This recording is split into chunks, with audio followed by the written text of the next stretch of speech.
होने हैं और पार्टी का दावा है कि वो इस बार कोई गलती नहीं करने जा रही और जनता तक अपनी बातें पहुंचाने के लिए कांग्रेसी नेताओं और कार्यकर्ताओं का आयोजन भी किया जा रहा है।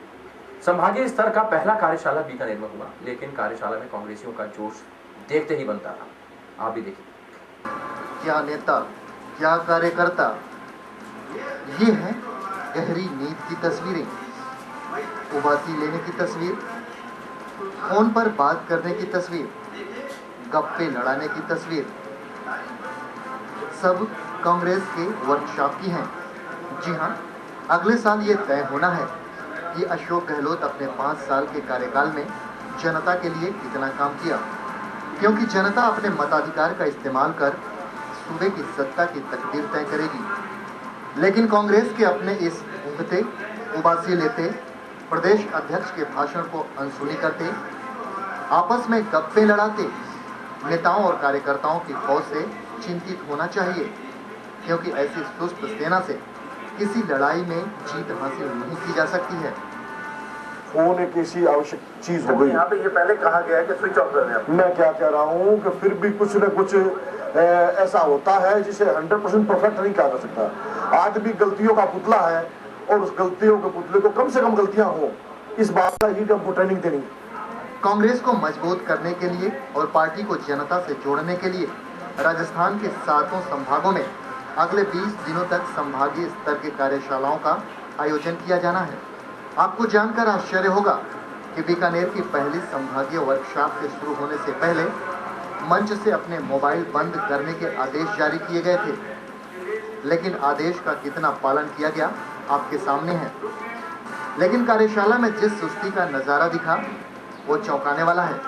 इसके बावजूद जो दावे किए जा रहे हैं वो हालात और परिस्थिति को देखकर और चौंकाने वाले लग रहे हैं।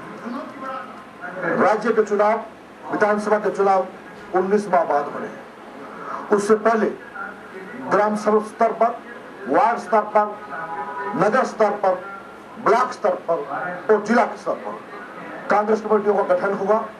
हर ब्लॉक में और जिले में 25-25 लोगों की फ्लैक्सी कमेटी का गठन हुआ। ये नज़ारा बीकानेर में हुए संभागीय स्तर के पहले सम्मेलन का है।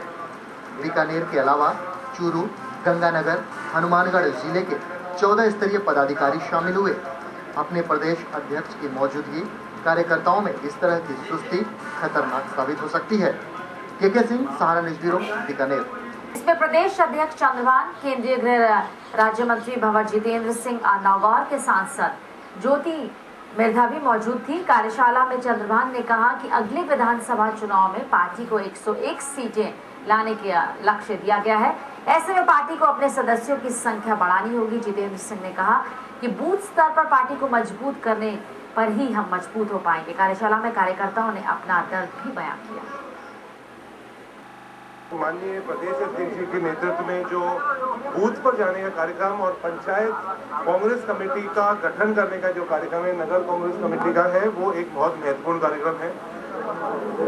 सरकार की बहुत ही अच्छी योजनाएं, बहुत ही लोकप्रिय योजनाएं आई हैं, उनको जनता तक ले जाने के लिए जनता को लाभ मिल रहा है, नहीं मिल रहा है, वो एक कार्यक्रम जो अभी चलाया जा रहा है प्रदेश कांग्रेस कमेटी द्वारा, उससे पार्टी को बहुत बड़ा एक लाभ होगा।